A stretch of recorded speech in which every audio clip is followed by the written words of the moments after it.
Hello guys, नमस्ते, प्रणाम, हर हर महादेव। आप सभी का हमारे गिरजा सिंगर यूट्यूब चैनल पर स्वागत है। आप सबके सामने शिव गुरु की भजन गाने जा रही हूँ। आप सबको कैसा लगेगा कमेंट बॉक्स में ज़रूर बताइएगा और अपना ढेर सारा प्यार और दुलार आशीर्वाद दीजिएगा।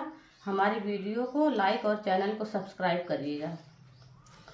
शिव गुरु कैसे कैसे हो, शिव गुरु कैसे कैसे दुनिया चलावेला, हमसे ना बतावेला ना।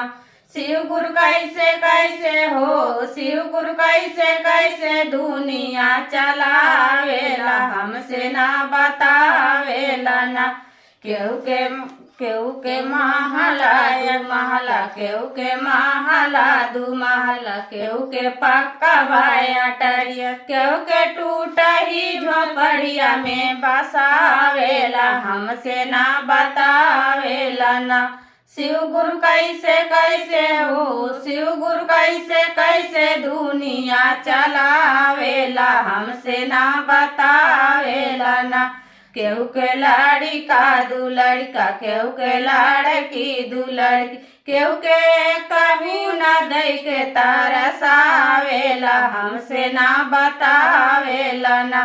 शिव गुरु कैसे कैसे हो, शिव गुरु कैसे कैसे दुनिया चलावेला, हमसे ना बतावेला ना।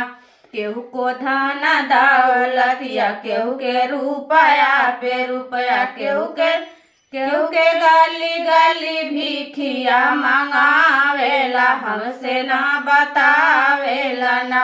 शिव गुरु कैसे कैसे हो, शिव गुरु कैसे कैसे दुनिया चलावेला, हमसे ना बतावेला ना।